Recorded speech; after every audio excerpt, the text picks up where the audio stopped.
नमस्कार, जोहार, झारखंड देख रहे हैं आप और मैं हूं आप सबके साथ अनूप। शुरुआत एक बड़ी और अहम खबर से। कांग्रेस के नवनियुक्त प्रदेश अध्यक्ष राजेश ठाकुर आज दिल्ली से रांची पहुंचे। रांची एयरपोर्ट पर उनका भव्य स्वागत किया गया। कार्यकर्ता ढोल नगाड़े के साथ एयरपोर्ट पर पहुंचे थे। इस मौके पर सभी का चारों कार्यकारी अध्यक्ष भी मौजूद थे। राजेश ठाकुर के स्वागत में अलग अलग जिलों से झंडा, बैनर और तख्ती लेकर कांग्रेसी कार्यकर्ता, नेता और विधायक पहुंचे। फूल माला और गाजे बाजे से उनका जोरदार स्वागत किया गया।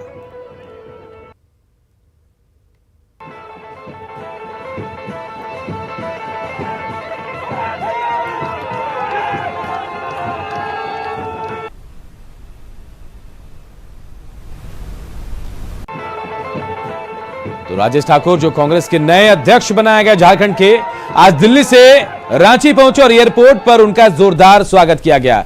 इस स्वागत समारोह में तमाम पार्टी के विधायक के अलावा तमाम कार्यकर्ता भी पहुंचे थे, जो अलग अलग जिलों से पहुंचे। ढोल नगाड़े से उनका जोरदार स्वागत किया गया। 4 कार्यकारी अध्यक्ष भी बनाए गए कांग्रेस में और ये चारों कार्यकारी अध्यक्ष राजेश ठाकुर के रांची पहुंचने पर एयरपोर्ट पर मौजूद भी थे। भोला सिंह को नॉर्दर्न कोलफील्ड्स लिमिटेड यानी एनसीएल का सीएमडी बनाया गया है। भोला सिंह इससे पहले सीसीएल में director technical project and planning के पद पर थे। मूल रूप से गिरिडीह के रहने वाले भोला सिंह आईआईटी खड़गपुर के छात्र रहे हैं। नौकरी की शुरुआत भी इन्होंने एनसीएल से ही की थी। आज उन्हें एनसीएल का सीएमडी बनाया गया है। भोला सिंह अब तक कई बड़ी कंपनियों में अपनी सेवा भी दे चुके हैं। सीसीएल को नई ऊंचाइयों तक पहुंचाने में इनका अहम रोल भी रहा है। इनके अनुभव का फायदा जो है कंपनी को आगे बढ़ने में मददगार साबित होगा। और बात गुमला के करते हैं, जहां इन दिनों जंगली हाथियों का उत्पात देखने को मिल रहा है। शनिवार को हाथी ने एक वृद्ध को पटक पटक कर मार डाला। मृतक का नाम गंदुर उरांव है, जो सुबह शौच के लिए घर से निकला था और इसी दौरान जंगली हाथी ने रास्ते में वृद्ध को मार डाला। बाद में स्थानीय लोगों ने घटना की सूचना वन विभाग को दी। सूचना मिलते ही वनपाल एंथनी लकड़ा घटनास्थल पर पहुंचे और पीड़ित परिवार को तुरंत 25,000 रुपए सहायता राशि दी। डीएफओ श्रीकांत ने कहा कि पीड़ित परिवार को 4 लाख रुपए मुआवजा भी दिया जाएगा। जैसे सुबह ये मैदान के लिए खेत तरफ जा रहे थे, उस समय यानी 5 बजे भोरे धुंध था। इस कारण से आगे जो आ रही थी हाथी वो दिखाई नहीं पड़ी और उसका चपेट में आ गया। हमें खेद है इस संबंध में, लेकिन जो सरकारी मुआवजे का प्रावधान है 4 लाख रुपए का, उसमें अग्रिम 25,000 रुपया तत्काल राशि उनको निर्गत कर दी गई है, उनके परिजनों को। और जैसे ही पारिवारिक सुरक्षा प्रमाण पत्र, पोस्टमार्टम रिपोर्ट और खाने का जो भी रिपोर्ट है वो आ जाता है, तो सब समेकित करके और उसके बाद उनको जो शेष मुआवजा है वो प्रदान कर दी जाए। और बात सिमडेगा की करते हैं, जो कई सालों से जंगली हाथियों के आतंक से जूझ रहा है। जंगली हाथी यहां घरों को तोड़ रहे हैं और फसलों को नुकसान भी पहुंचा रहे हैं, लेकिन वन विभाग के पास इस समस्या का कोई स्थायी समाधान नहीं है। वहीं जनप्रतिनिधियों ने भी हाथ खड़े कर दिए हैं। सिमडेगा के बोलबा, ठेठई टांगर, बानो, जलडेगा और बांसजोर प्रखंड में हाथी आए दिन कहर बरपाते हैं। हाथियों की राह में जो कोई आता है उसे जान से हाथ धोना पड़ता है।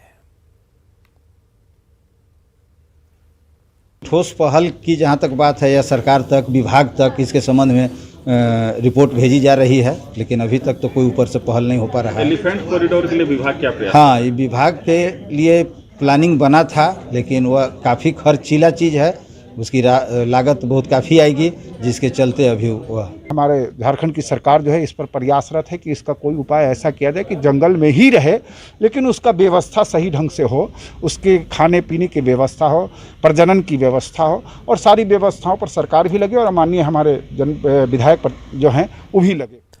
गिरिडीह के शहरी इलाकों में अतिक्रमणकारियों पर प्रशासन का बुलडोजर चला है। शहर के कालीबाड़ी चौक से पदम चौक तक अतिक्रमण हटाओ अभियान चलाया गया। एसडीएम, अंचलाधिकारी, डीएसपी, उपनगर आयुक्त समेत भारी संख्या में यहां पुलिस बल ने शहर में अभियान चलाया। इस अभियान को लेकर स्थानीय लोगों ने एकजुट होकर हंगामा भी शुरू किया। प्रशासन पर एक तरफा कार्रवाई करने का आरोप भी लगा है। लोगों का कहना है कि अतिक्रमण के नाम पर सिर्फ एक ही व्यक्ति की दुकान तोड़ी गई, जबकि इस कतार में कई और दुकानें भी हैं। दुकान को तोड़ा जा रहा है और जो सरल तौर से गलत है। अरे भाई, अगर अतिक्रमण है तो सभी के लिए है, सभी गिरिडीह पे जो लोग गिरिडीह में अतिक्रमण किए हुए हैं उसको तोड़ा जाना चाहिए। हम लोग भी कह रहे हैं कि तोड़ा जाना चाहिए, मगर ऐसा क्यों कि सिर्फ चिन्हित लोगों को तोड़ा गया है। इधर दुमका में बालू उठाव में हिस्सेदारी को लेकर दो गुटों के बीच फायरिंग हुई है। विजयपुर बालू घाट से अवैध बालू उठाव अशोक हेम्ब्रम और उसके साथी अशोक मंडल ने विजयपुर के पास 6 राउंड गोलियां चलाई। गनीमत यह रही कि किसी को गोली नहीं लगी। इन लोगों ने घटनास्थल के होटल कर्मचारियों के साथ भी मारपीट की है। इस मामले में पूर्व मंत्री लुईस मरांडी ने एसपी से मिलकर उचित कार्रवाई की मांग भी की है। तहस नहस होते हुए नहीं देख सकती और दुमका में अपराध का जो ग्राफ बढ़ा है उसको रखने के लिए, कम करने के लिए भारतीय जनता पार्टी हर समय जनता के हित में खड़ी है। रिंग रोड के बगल में होटल है उत्तम मंडल का, उसमें गोली चलने की सूचना मिली। सूचना पर हम लोग गए तो वहाँ उत्तम मंडल हम लोगों को दिखाया कि गोली चली है। आपसी रंजिश के कारण इसमें 4 लोगों को हिरासत में लिया गया है और कांड दर्ज किया गया है दोनों तरफ से और अनुसंधान चल रहा है। गुमला पुलिस और सीआरपीएफ की संयुक्त टीम ने गुमला के बसिया थाना क्षेत्र में पीएलएफआई नक्सलियों के खिलाफ ऑपरेशन चलाया। सुरक्षा बलों के जवान पहाड़ों और जंगलों की खाक छानते रहे, लेकिन पीएलएफआई का एक भी नक्सली नहीं मिला। इस अभियान का नेतृत्व गुमला के पुलिस अधीक्षक डॉक्टर एहतशाम वकारिब और सीआरपीएफ के कमांडेंट एएसपी मनीष कुमार कर रहे थे। बताना चाहता हूं कि नक्सल सरेंडर पॉलिसी में सभी नक्सली इसका लाभ उठाए और जो भी इसमें जुर्म कारित कर रहे हैं वो तुरंत ही सरेंडर करें और इसका लाभ उठाएं। रांची में प्राइवेट स्कूलों की मनमानी के खिलाफ अभिभावकों ने हल्ला बोला है। स्वामी सहजानंद ब्रिजफोर्ड स्कूल सेक्टर 2 के सैकड़ों अभिभावकों ने आज प्रदर्शन किया। अभिभावकों का कहना है कि स्कूल एनुअल फीस सहित अन्य फीस को उन पर दबाव बनाया जा रहा है। इसे लेकर अलग अलग मामलों में उनसे फीस भी मांगी जा रही है, जिससे वो परेशान हैं। अभिभावकों का कहना है कि अभी जब स्कूल बंद है, बच्चे ऑनलाइन क्लास कर रहे हैं, तो किस तरह का फीस वो जमा करेंगे। उन्होंने कहा कि वो लोग ऑनलाइन क्लास शुल्क के अलावा कोई दूसरा शुल्क नहीं देंगे।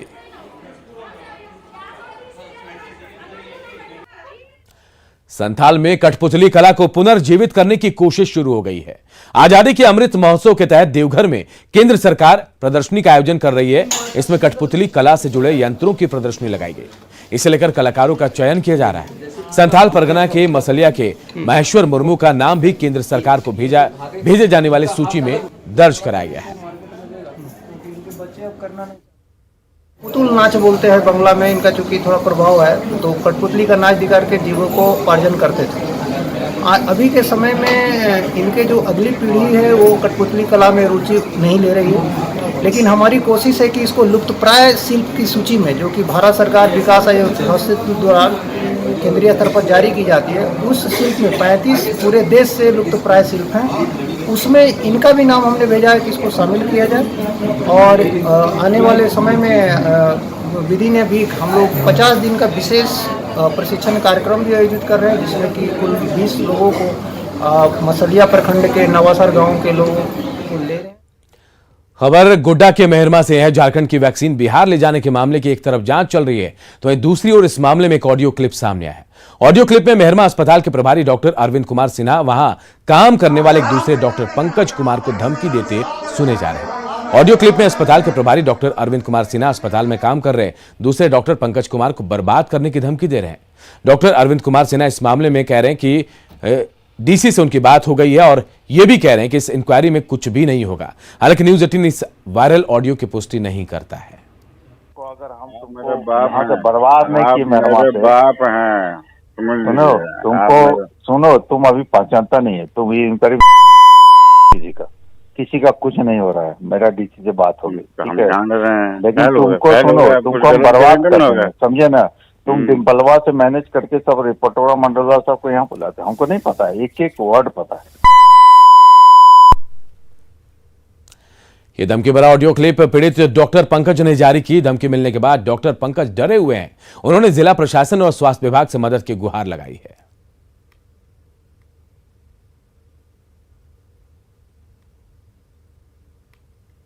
मामला है कि 8:07 में प्रभारी डॉक्टर अरविंद कुमार सिन्हा हमको फ़ोन किए वो अपने मोबाइल नंबर से। उसके बाद बोले कि हम तुमको बर्बाद कर देंगे, देख लेंगे तुम क्या करते हो नहीं कर रहे हो, इस मामले में किस मामले में कर रहे हो हम नहीं जानते हो, हमारे बाप के समान है। हम उनके बोले सर आप तो मेरे बाप के समान है, बाप हैं आप।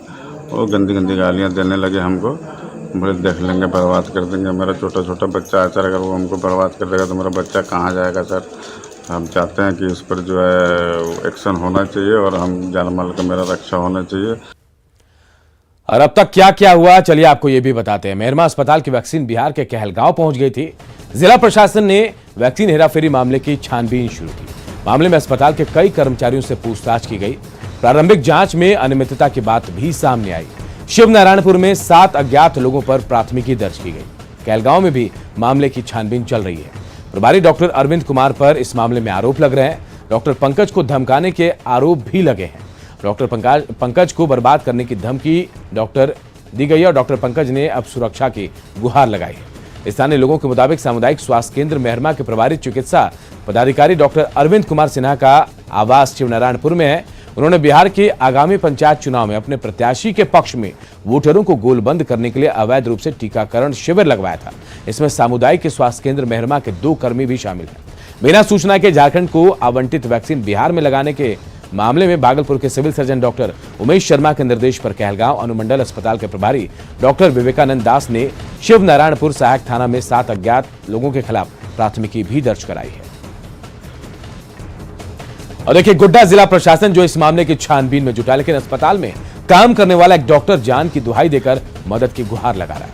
धमकी देने वाला और कोई नहीं, अस्पताल का प्रभारी डॉक्टर है और वो डीसी का नाम लेकर धमकी दे रहा है। प्रभारी डॉक्टर अरविंद क्यों दे रहे हैं धमकी, ये भी सवाल है। अपने ही डॉक्टर को बर्बाद कर उन्हें क्या मिलेगा? डीसी का नाम आखिर क्यों ले रहे हैं डॉक्टर अरविंद? वैक्सीन की हेराफेरी की जांच एक दिखावा मात्र है?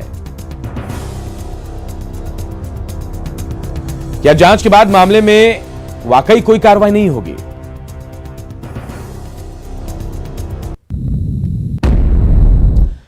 पलामू में बेतला नेशनल पार्क से नेतरहाट जाने वाली सड़क की हालत जर्जर है। खासकर महुआ डांड के पास सड़क की हालत खराब है, जिससे पर्यटकों को काफी परेशानियों का सामना करना पड़ता है।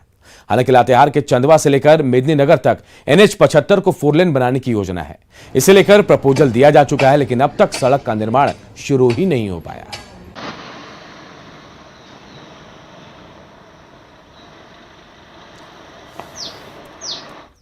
स्थिति के लिए जब प्रमंडल की बैठक हुई थी, जो सुपरिटेंडिंग इंजीनियर रोड के हैं उनको मैंने निर्देश दिया है कि जो भी टूरिस्ट स्पॉट को कनेक्ट करने वाली सड़क है उसको विशेष रूप से उसके मरम्मती पर ध्यान दिया जाए। और महुआ डांड इधर जो सड़क जाती है उसकी मरम्मती का काम हो भी रहा था बरसात के पहले, और उसकी नियमित समीक्षा हम लोग कर रहे हैं ताकि पर्यटकों को कोई परेशानी नहीं। पलामू के मेदिनीनगर में पिछले 10 दिनों से जलापूर्ति ठप है।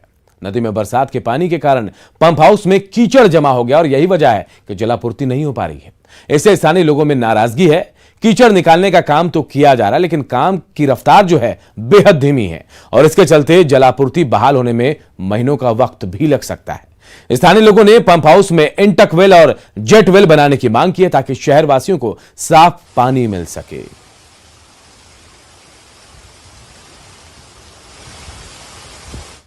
और जैकवेल दोनों नहीं होने के कारण जो भी नदी से पानी का उठाव हो रहा है वह सीधे कचरा का स्वरूप धारण कर ले रहा है और यह जहरीली पानी पीने को जनता त्रस्त है और यह गंदा पानी जनता को निरंतर सप्लाई हो रहा है। निगम हो या पीएचडी आपसी समन्वय स्थापित करें और जैकवेल और इंटक वेल की स्थापना करें जिससे नगरवासियों को शुद्ध पेयजल आपूर्ति हो सके। मेदिनीनगर निगम पानी सप्लाई के सवाल पर पूरी तरह से फेल है।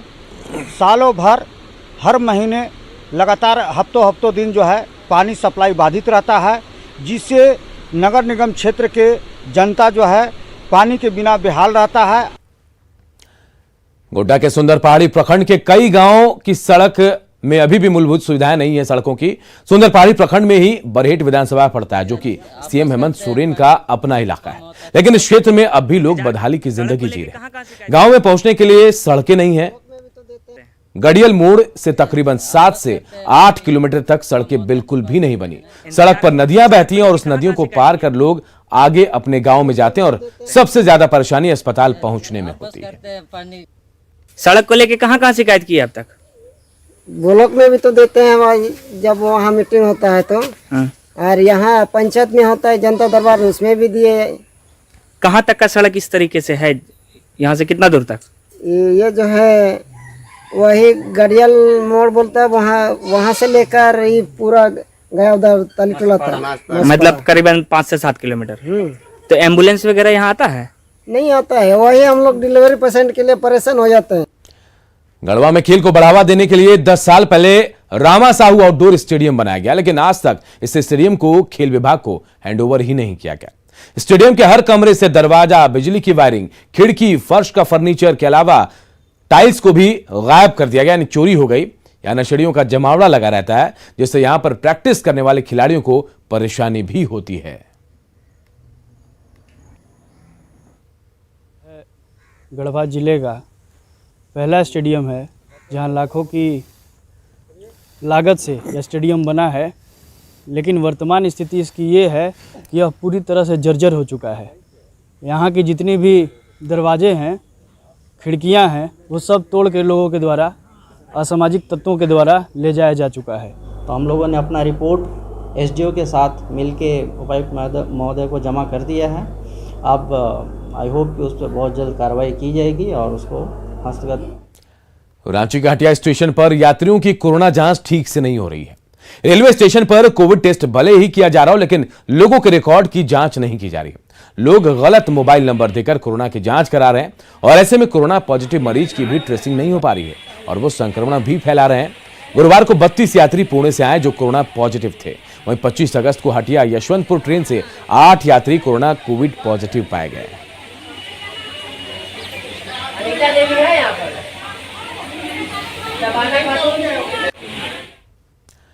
गांवों की आशा कार्यकर्ताओं से लेकर शहरों के डॉक्टरों तक, अगर ये स्वास्थ्यकर्मी ना होते तो शायद हमारा स्वास्थ्य तंत्र पूरी तरह चरमरा जाता। लेकिन इनके अलावा भी कई लोग ऐसे हैं जो महामारी के दौरान मदद के लिए आगे आए, जैसे महाराष्ट्र के नासिक जिले के नितिन गायकर, जो एक सामाजिक कार्यकर्ता होने के साथ साथ संजीवनी चैंपियन भी हैं।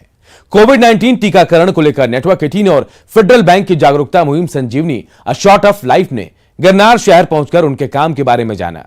आइए देखते हैं रिपोर्ट।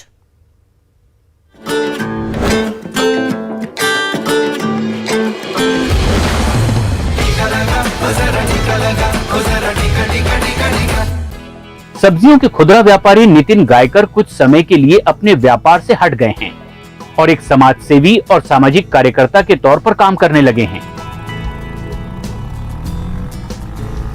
कुछ किलोमीटर में फैले दूर दराज के इलाकों में नितिन घर घर जाकर खाना पहुंचा रहे हैं। नितिन ने इस सेवा की शुरुआत महामारी के दौरान की, जो आज भी जारी है।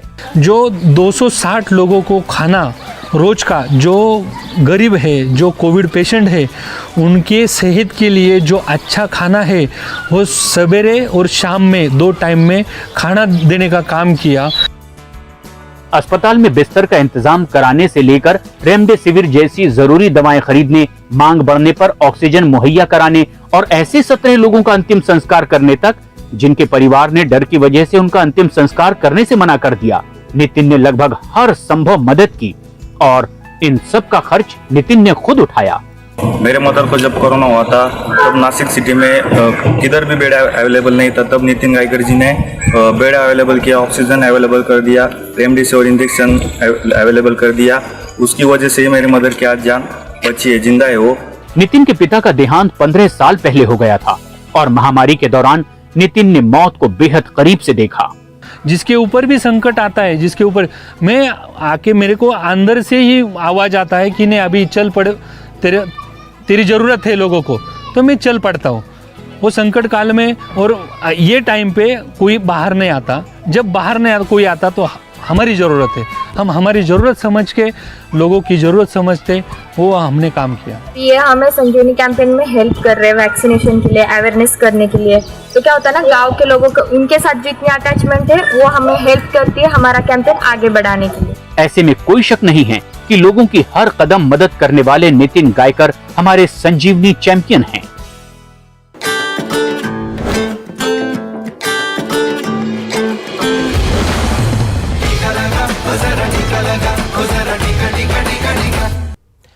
और यहां पर रुकते हैं एक छोटे से ब्रेक के लिए, जल्द लौटेंगे कुछ और अहम खबरों के साथ।